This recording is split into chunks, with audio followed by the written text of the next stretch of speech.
자, 이제 오늘 주시는 하나님 말씀 보도록 하겠습니다.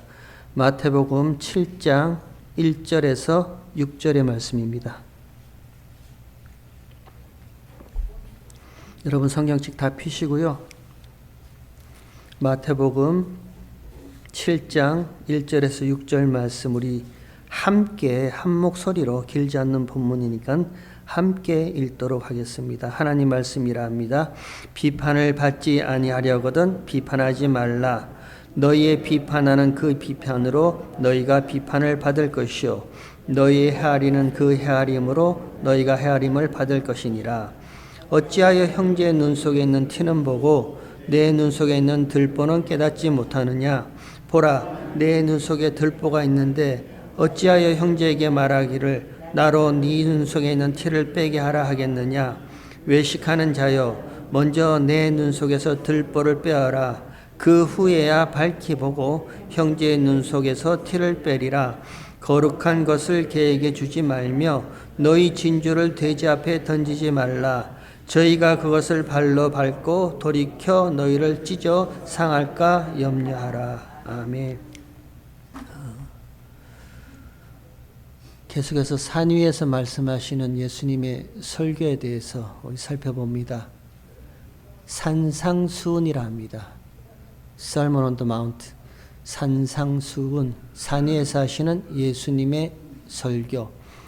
마태복음 5장에서 7장까지는 산 위에서 하신 예수님의 설교가 기록되어 있습니다. 쉽지 않습니다. 참 어려워요. 그래서 우리가 마태복음 28장까지 다 강의한 후에 그리고 마지막으로 마태복음 5장에서 7장까지 요 산상수훈을 남겨놨다가 마지막으로 우리가 살펴보고 있는 중이에요. 왜냐하면 마태복음 전체를 보고 나서 그 다음에 5장에서 7장까지를 봐야지 우리가 조금 이해를 하지, 그냥 보면 율법으로 또 조가 여러분에게 다가옵니다. 뭔가 내가 지키고 행하여야 할 예수님의 명령으로 다가와요. 그렇지 않습니다. 오늘 본문도 강렬하게 다가옵니다. 비판하지 말라. 너희가 비판을 받지 아니하려거든 비판하지 말라. 헤아리지 말라. 너희의 헤아림으로 헤아리지 말라. 너희의 헤아림으로 너희도 헤아림을 받을 것이니 헤아리지 말라. 요 헤아림이란 요 단어의 원래 의미는요, 영어 번역에 보면 메이저라고 되어 있어요. 이게 기준이죠. 척도죠. 잣대입니다. 너희가 잣대가 되어서 그 너희의 잣대, 너란 잣대로 잣대질 하지 마. 그 잣대가 다시 너에게 그대로 돌아오니 잣대질 하지 마. 또 너희 눈에 들보를 빼어 어찌하여 형제의 눈에 있는 티는 보고 너희 눈에 있는 들보는 보지 못하느냐. 먼저 너희 눈에 있는 들보를 빼낸 후에 밝히 보고 그 이후에 형제의 눈에 있는 티를 빼리라. 그러니 너희 눈에 있는 들보를 봐. 예수님의 말씀입니다. 우리는 알아요. 비판하지 말아야지. 예수님이 비판하지 말라 하셨으니까 비판하지 말아야지. 그래서 비판 안 합니다. 여러분은 비판 안 하는 줄 저는 압니다. 참고 꾹 참고 막 비판하고 싶은 그 마음이 여기서 막 솟구쳐 올라와도 예수님의 말씀이 생각나니까 비판하지 마. 너희의 비판으로 너희도 비판받으니까 비판하지 마. 그러니까 꾹 참고 있다가 그냥 속에서 속병 나가지고 우울증 걸리고 힘들어지고. 여러분은 비판 안 하는 줄 저는 압니다. 그러나 저는 비판합니다. 저는 이단에 대해서, 잘못된 가르침에 대해서 맹렬하게 비판합니다. 저는 자기밖에 모르고 예의도 없고 상식도 없고 이 세상 자기만을 위해서 자기 고집대로 마치 자기가 법인 양, 마치 자기가 모든 것을 다 아는 양, 자기 마음대로 사는 그런 아나무인 같은 사람을 보면 저는 강렬하게 비판합니다. 저는 참지 못해요. 말하고 말아요. 예수님도 비판하셨습니다. 회개치 않는 고울을 향해서 하나님의 심판날에 차라리 소돔과 고모라가 너희보다 견디기 쉬우리라라고 회개치 않는 고울을 향해서 예수님이 통렬하게 비판하셨습니다. 바리새인과 율법사, 서기관들을 향해서 회칠한 무덤이라고 독사의 새끼라고 예수님이 비판하셨습니다. 또 예수님이 모든 것은 다 죄사함의 용서를 얻되 성령을 회방하는 자는 결단코 죄사함을 얻지 못한다라고 무섭게 비판하셨습니다. 예수님도 비판하셨어요. 그러던 예수님이 산 위에서 제자들 앞에서 그 제자들이 예표하는 교회, 저와 여러분에게 예수님이 말씀하세요. 비판하지 말라. 너희가 비판을 받지 아니하려거든 비판하지 말라. 헤아리지 말라. 너희 눈 속에 있는 들보를 먼저 봐. 남의 형제 속에 있는 티 그거 보지 마. 거룩한 것 개에게 주지 말고 진주를 돼지한테 주지 마. 이런 말씀을 하세요. 다른 의미가 있겠죠. 맹렬하게 비판하시던 예수님께서 비판하지 말라라는 그 말씀을 주신 이유가 있겠죠. 우리 그 이유를 같이 한번 찾아보도록 하겠습니다. 이 오늘 본문의 내용은 앞선 내용과 연결해서 같이 한번 살펴봤으면 좋겠습니다. 앞에 있는 내용이 염려하지 말라, 염려죠. 메림나오, 염려. 내가 스스로 판단하고 내가 스스로 결정하여 판단하고 결정한 것을 행하려고 애쓰는 마음, 염려죠. 그 염려가 어디서부터 시작됐냐면 첫사람 아담과 하와의 범죄한 이후부터 그 염려는 시작됐습니다. 하나님이 동산의 모든 실과는 임의로 먹되 동산 중앙에 있는 선과학을 알게 하는 나무의 열매는 먹지 마 말씀하셨어요. 근데 쳐다본즉 보암직도 먹음직도 지혜롭게 할 만큼 탐스럽기까지 하니까 먹습니다. 먹고 난 후에 눈이 밝아 보게 된 것이 자기의 벌거벗음입니다. 그리고 스스로 판단하죠. 이 벌거벗음이 수치네, 부끄러움이네. 그리고 스스로 결정하죠. 내가 이 수치와 부끄러움을 내가 가려야겠다. 그리고 스스로 판단하고 스스로 결정한 것을 행하려고 애썼죠. 어떻게 해요? 무화과 나무 잎을 엮어 치마, 띠를 만들어서 자기의 벌거벗음, 자기의 수치, 자기의 부끄러움을 가리려고 애썼습니다. 그래서요. 이내 시들어버리죠. 이내 말라버립니다.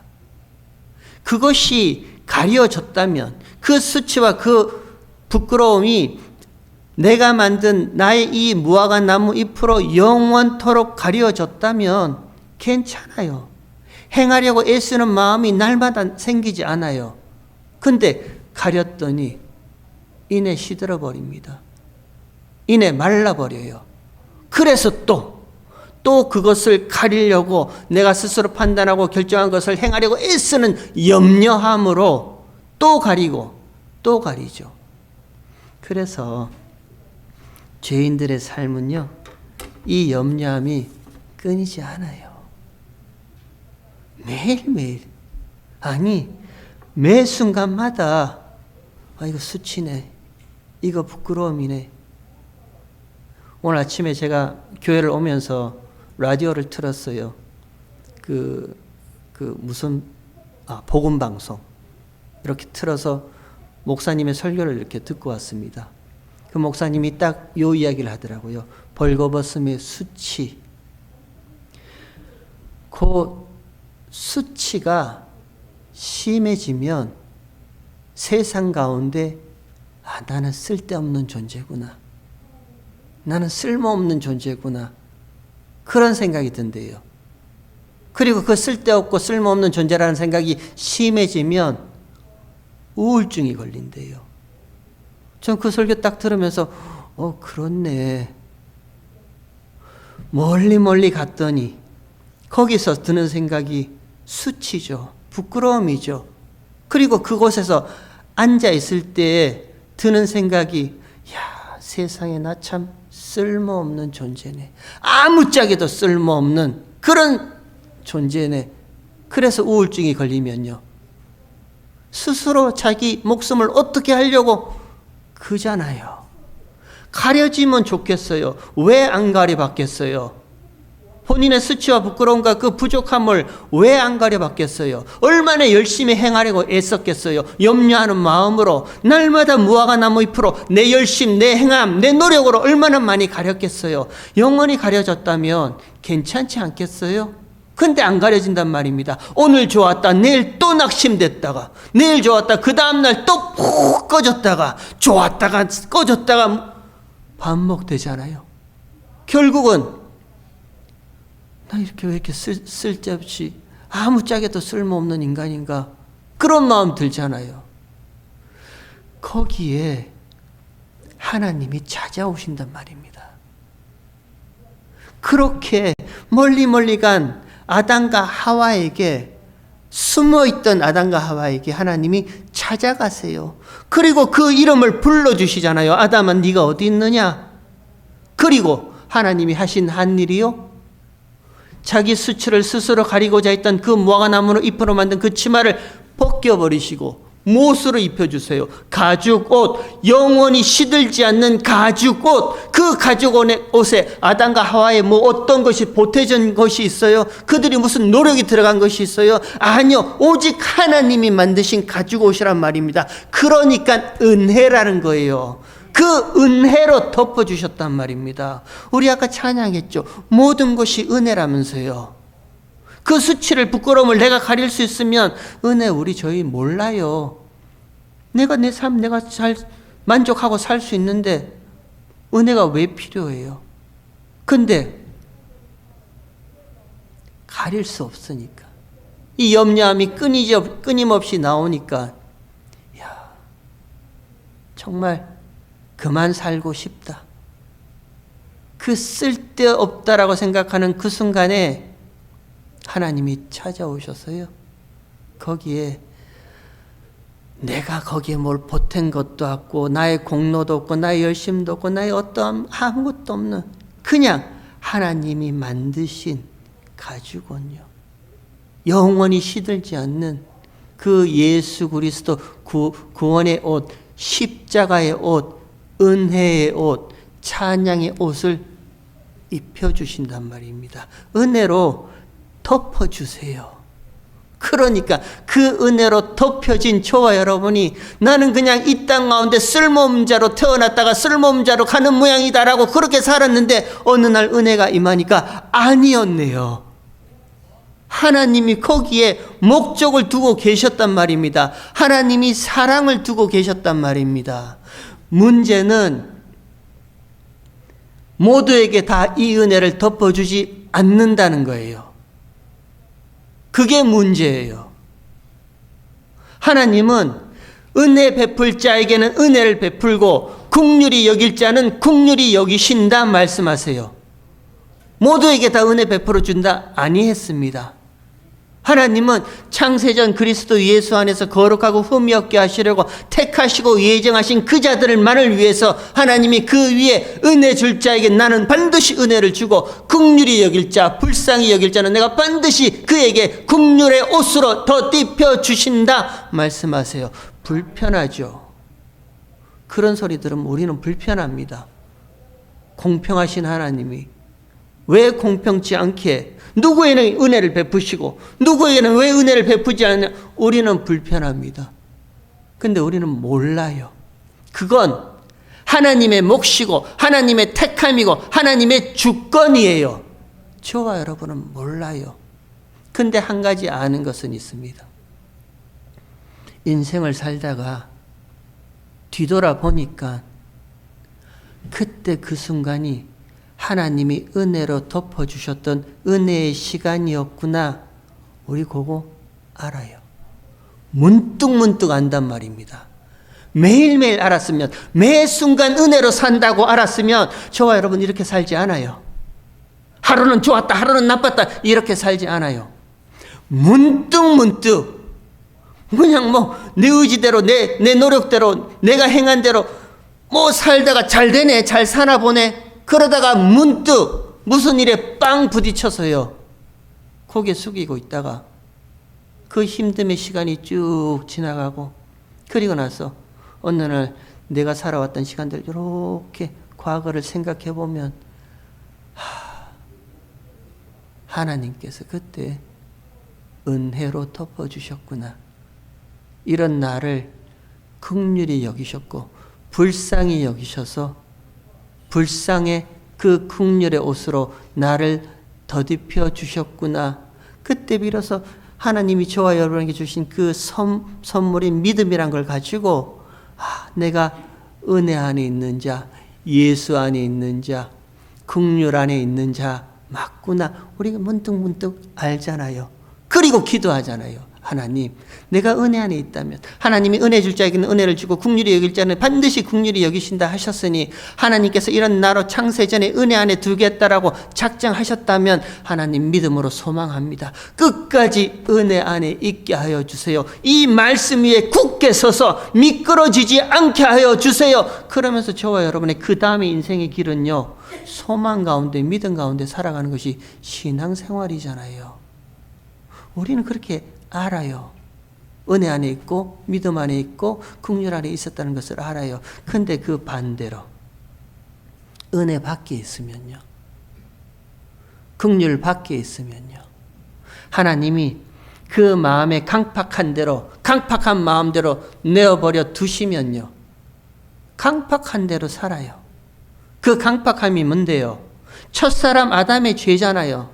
쳐다본 적 보암직도 먹음직도 지혜롭게 할 만큼 탐스럽기까지 한 그건 내가 먹고 내가 선악을 구별하는 자 되겠다, 선악의 주체자 되겠다, 이건 옳고 저건 틀렸고 이건 맞고 저거는 다르고, 이렇게 사는 것이 옳은 것이고 저렇게 사는 것이 틀린 것이고, 이 사람이 나한테 유익된 사람이고 저 사람은 나한테 손해보는 사람이고, 요 자리에 있어야지 내가 잘 살고 유익되는 일이고, 저 자리에 있으면 내가 손해보는 일이니까 나 손해보는 짓 안 할 거야.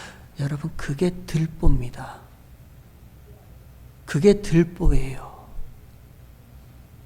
예수님이 지금 제자들에게, 교회에게, 저와 여러분에게 내 눈에 있는 들보를 왜 보지 못하느냐. 들보요, 러그 기둥이라고 되어 있더라고요. 저와 여러분에게 무슨 기둥이 눈에 세워져 있는데요. 저는 백내장 수술한 것밖에 없어요. 기둥 없어요. 근데 눈에 왜 들보가 있냐라고 왜 그렇게 얘기를 하는데요.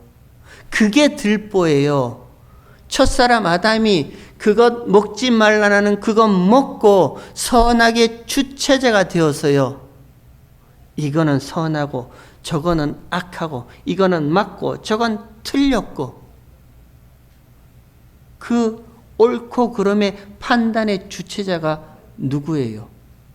나죠. 내가 척도가 되고 내가 기준이 되고 내가 잣대가 된단 말입니다. 매절 내가 모든 것의 기준이 된단 말입니다. 내가 바로 헤아림이는 거예요. 그 헤아림으로 헤아리지 말라. 그 눈에 있는 옳고 그름의 옛사람의 죄악된 그것으로 옳고 그름 이야기하지 말라.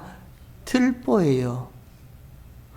첫사람 아담 이후로요, 모든 죄인들에게는 그 눈에 들보가 다 있습니다. 저도 들보가 있어요. 저도 옛날에 어느 개그맨의 말처럼 척 보면 앱니다, 이런 말 있죠. 저도 워낙이 산전수전을 많이 겪으니까 사람들을 대할 때마다 척 보면 알아요. 이 사람은 이런 사람이고 저 사람은 저런 사람이고, 이거는 맞고 저건 틀렸고, 내가 헤아림이 되었어요. 내가 척도가 되었어요. 들보를 가지고 있단 말입니다. 근데 그 가운데 하나님이 내가 은혜 줄 자에게는 은혜를 주고 긍휼히 여길 자에게는 반드시 긍휼히 여기시겠다고 창세전에 택한 하나님의 백성들에게는요, 그에게는 은혜가 주어져요. 그 삶 가운데 모르겠어요. 언제 은혜가 주어졌는지 저는 모르겠어요. 여러분의 인생 가운데 하나님이 여러분에게 언제 은혜라는 것을 베풀어 주셨는지 저는 모르겠어요. 그러나 각자에게 하나님이 찾아가셔서 은혜라는 그 구원의 옷으로, 은혜의 옷으로 덮어주신단 말입니다. 여러분 은혜 받았을 때 처음 저와 여러분 입술에 나온 고백이 뭐예요? 하나님께서 은혜를 받았을 때 찬양 중에, 찬송 가운데 기도하다가 어디 산에 올라가서 밤새 기도하다가 눈물 콧물 흘리면서 은혜 받았다라고 했을 때, 그 은혜 받았을 때 처음 저와 여러분 입술에 나왔던 그 고백이 무슨 고백이었어요? 나 같은 죄인 아니었어요? 하나님, 내가 죄인 맞네요. 나 같은 죄인 아니었나요? 은혜 가운데 있을 때 나 같은 죄인, 하나님, 내가 바로 내 눈에 이렇게 큰 들보가 있는 죄인이었군요. 고백했잖아요. 그 어떤 사람보다 가장 큰 들보가 내 눈에 콱 하고 박혀 있었네요. 이 들보로 지금까지 내 인생 구별하고 판단하고 그렇게 살았나요? 살았다고 고백하잖아요. 재밌는 것은요, 여기 비판하지 말라 하죠. 비판이란 말이 다른 의미 아닙니다. 우리는 비판하면 남을 험담하고 얕잡아보고 낮게 봐서 욕하고 이런 비판의 의미를 생각하는데, 성경이 말한 여기 비판이란 이 원어의 의미는요, 나누다, 분리하다, 이런 의미예요. 나누는 거예요. 내 눈에 있는 선과악을 알게 하는 그 지혜 나무를 먹고 내 눈에 있는 들보로 나누는 거예요. 이건 좋고 이건 틀렸고, 이 사람은 나한테 좋은 사람이고 저 사람은 나한테 불편한 사람이고, 그렇게 살아온단 말입니다, 인생을. 근데 은혜가 임해요. 은혜가 임했을 때 저와 여러분 입술에 가장 먼저 나왔던 고백이 죄인 맞습니다. 내 눈에 들보, 내가 가장 큰 들보, 가장 예리한 들보로 내가 헤아림의 자리에서 이 세상 모든 것을 비판하고 나누며 살아온 죄인 맞습니다. 그 고백이요, 저와 여러분이 은혜 가운데서 그 고백 한마디가 들보를 빼게 하시는 예수님의 은혜란 말입니다. 어떻게 들보를 빼요? 저와 여러분이 어떻게 들보를 빼요? 어디 있는 줄 알고 들보를 빼요? 예수님이 비판하지 마, 내 눈에 들보를 빼어 저와 여러분에게 행하라고 명령하신 율법이 아니에요. 예수님이 그렇게 하시겠다라는 예수님의 의지예요. 이제 십자가를 치러 가신단 말입니다. 이제 산 위에서 이 산상수훈의 이야기를 다 하시고 예수님은 십자가를 치러 가세요. 그 십자가에서 죽으신단 말입니다. 그 십자가에서 피를 흘리신단 말입니다. 그리고 죽으시고 부활하시고 그리스도의 영이, 성령이 저와 여러분에게 임하는 거예요. 그러면 저와 여러분에게 임한 그 성령이 뭘 알게 하시는데요? 내가 죄인 맞습니다. 내가 바로 이 눈에 가장 큰 들보를 가지고 산 자 맞습니다. 그때 비로소 예수님은 그 눈에서 들보가 빠진 자로 간주해 주시는 거예요. 그리고 그 은혜를 받은 자들은요, 더 이상 다른 형제의 티를 보지 않죠. 나 같은 죄인 살리신 주 은혜가 큰데 형제들에 대해서는요, 그 은혜를 같이 흘려주는 거죠. 거기에 왜 지적이 있고, 거기에 왜 비판이 있고, 거기에 왜 무슨 삿대 이런 게 왜 있겠어요? 여러분 생각 한번 해보십시오. 왜 다른 사람을 흉보죠? 왜 이렇게 사람들이 모여있을 때, 야, 이게 말이야, 내가 할 말은 아닌데 말을 할까 말까 하다가 내가 고민하다가 말하는데 저 사람 있잖아 하면서 왜 그렇게 말을 하죠? 왜 남의 티가 그렇게 잘 보입니까? 저도 그렇게 잘 보여요. 근데 왜 모여서 왜 험담하고 수군거리고 왜 그런 걸 하죠? 일단은 재밌거든요. 재밌어요. 그리고 두 번째는요. 그렇게 다른 사람의 잘못을 지적하고 끄집어내고 발각시키면서 내가 그 사람보다 좀 더 의로운 사람이냐, 내가 그 사람보다 조금 나은 사람이냐 착각합니다. 저 사람은 저렇게 살지만 나는 그렇게 사는 사람이 아니야. 나는 저 사람보다 나 의롭다. 착각하고 살아요. 아니요, 그렇지 않습니다. 똑같아요. 똑같은 죄인이란 말입니다. 그러나 하나님은 한 무리를 택하셨고요. 그 무리 위에 예수 그리스도 십자가의 피라는 은혜를 이렇게 덮어주세요. 그러면 은혜 받은 자의 제일 먼저 입술의 고백이 내가 바로 내 눈에 들보를 가진 자 맞습니다. 그 고백이 있으면 절대 다른 사람의 티는 보이지 않아요. 그러면요, 요것만 하고 마칠게요. 은혜 받은 저와 여러분이 하나님 앞에 고백합니다. 내가 죄인입니다. 내가 바로 내 눈에 가장 큰 들보를 가지고 살았던 자 맞습니다. 이렇게 고백하는 이 사람들이 모인 이곳을 뭐라 그러죠? 교회라 그러는 거예요. 그리고 그들을 예수님은 지금 형제라 그러는 거예요. 비판하지 말라. 들보 빼. 그 가운데 예수님이 뭐라 했어요? 어찌하여 형제 눈에 있는 티는 보고 내 눈에 있는 들보는 보지 못하느냐. 누구한테 그렇게 얘기하는 거예요? 형제한테 그렇게 하지 말라는 거예요. 형제란 말입니다. 같은 은혜를 받은, 그래서 같이 내가 하나님 앞에 죄인이다 고백하는 그 형제들 가운데서는요, 이런 비판 나오지 않게 하시겠다. 예수님이 그 말씀하시는 거예요. 이제 십자가 지시고 죽으시고 부활하시고요. 그 십자가의 피로 생겨난 것이, 이 땅 가운데 생겨난 것이 교회란 말입니다. 그 교회의 모습요, 은혜 받은 자들의 모임요, 나는 죄인이라는 것을 철저하게 고백하고 지금도 은혜 가운데 내가 가장 큰 들보를 내 눈에 가지고 있다라고 고백하는 이 형제들 가운데, 이 교회 가운데서는 비판이란 거 나오지 않게 예수님이 하시겠다. 그 말씀 지금 예수님이 하고 있습니다. 그럼에도 불구하고 형제라 하면서, 교회라 모이면서 형제의 눈에 있는 티를 끄집어내는, 빼려고 하는 자, 그를 예수님은 뭐라 그러시죠? 외식하는 자요. 오늘 본문에 나오죠. 외식하는 자요. 먼저 네 눈 속에 들보를 빼어라. 그 외에 밝히보고 형제의 눈 속에서 티를 빼리라. 외식하는 자라 합니다. 밖에서 밥 사 먹는 그런 사람들 외식 그거 아니고요. 여기 이 외식이란 이 말의 의미는요, 자기 영광을 위해서 모든 행동을 취하는 자, 그게 외식입니다.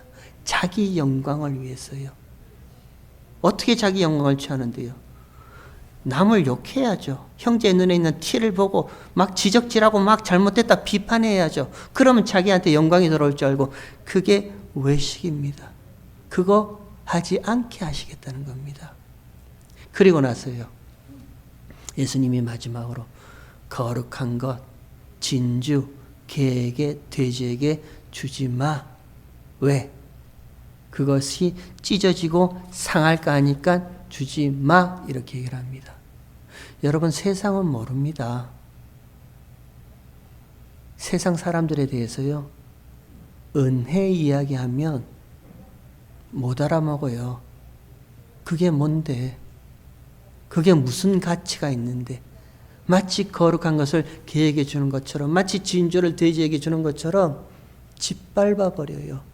상하게 한단 말입니다. 못 알아먹어요. 은혜의 이야기를 할 때 누구만 알아먹는가? 같은 은혜를 받은 형제들요. 같은 은혜를 받은, 주 안에 택함을 받은 하나님의 백성들에게만 그 은혜를 이야기할 때 은혜가 무엇인지 이해하고 알아먹는 거예요. 저와 여러분 세상 가운데 내가 은혜를 받아서 말입니다. 그래서 이렇게 말한다라고 아무리 외쳐보세요. 하나님이 그에게 은혜를 주지 않는 한 그는 은혜가 뭔지 긍휼이 뭔지 이해하지 못합니다. 그러나 우리는요. 저와 여러분은요. 예수 안에서 하나님이 은혜를 주셨어요. 그리고 그 은혜로 말미암아 내가 하나님 앞에 죄인임을 고백하고 내 눈에 가장 큰 들보가 있음을 알고 이 들보에 예수의 피로 덮어서 더 이상 들보를 들보로 보지 않게 하시는 은혜가 임했다는 걸 알아요. 그러면 저와 여러분이 혹시 다른 이들의 티를 볼 적에도요. 그 티는 더 이상 티로 보이지 않고 하나님 저에게도 은혜가 임했군요 하고 그에게 임한 은혜로 보는 거예요. 제가 제 아내를 그렇게 봅니다. 여러분도 그러실 줄 믿습니다. 얼마나 티가 많겠어요. 부부 생활 하다 보면 얼마나 하고 싶은 게 많겠어요. 나은 거 없죠? 시작했다 끝은 마음만 불편하죠. 그러니 은혜로 덮어주시는 그 은혜로 형제, 교회, 자녀, 남편, 아내 그 은혜로 보셨으면 좋겠습니다. 우리가 은혜 받은 자로서 하나님 앞에 나와 예배를 드립니다. 이 예배가 예배다워지기 위해서는 무엇이 필요해요? 어떤 것이 필요해요? 뭐 근사한 오케스트라가 있고 뒤에 무슨 요즘은 LED 뭐 전광판인가요? 전체 벽면을 덮어서 하는 그런 거, 또 무슨 뭐 큰 찬양팀 100명 뭐 이런 찬양팀 이런 게 필요해요. 그냥 저와 여러분이 모일 때마다 나 같은 죄인 살리신 주 은혜가 너무너무 감사합니다라는 그 고백 하나면 저는 족한 줄 압니다. 안 그랬는데 아까 찬양하다가 갑작스럽게 제 눈에서 눈물이 막 나오기 시작했어요. 안 그랬는데 왜 그런지 모르겠어요. 그거 하나면 족하지 않을까요? 저와 여러분이 예배로 모여서 오늘 히터를 틀어서 왜 이렇게 덥니? 불은 왜 이렇게 밝게 했니? 소리는 왜 이렇게 적게 나니? 저 사람은 왜 저렇게 소리를 지르니? 그거 눈에 보이기 시작하면 저와 여러분은 더 큰 은혜가 필요할 줄 믿습니다. 그냥 은혜를 받고요. 이 자리에 딱 앉는 순간부터 나 같은 죄인 살리신 주 은혜 너무너무 고맙습니다라는 그 고백으로 예배를 드렸으면 좋겠습니다. 혹시 부부 생활 하다가 아니면 우리 자녀들에게 혹시 또 누군가 만났을 때 욱하고 내 들보로 티가 보이면 고백하세요. 여보, 나 같은 죄인 살리신 주 은혜가 너무너무 고맙네. 그러면 알아들으시기 바랍니다. 내가 뭘 잘못했구나라고 알아들으시기 바랍니다. 이번 한 주간 덮어주시는 하나님의 은혜가 저와 여러분에게 충만하시고 여러분의 어떤 아픔, 슬픔, 힘든 질병, 고통 그 가운데 주의 은혜만이 가득 찬 한 주간 되시길 주의 이름으로 축원합니다.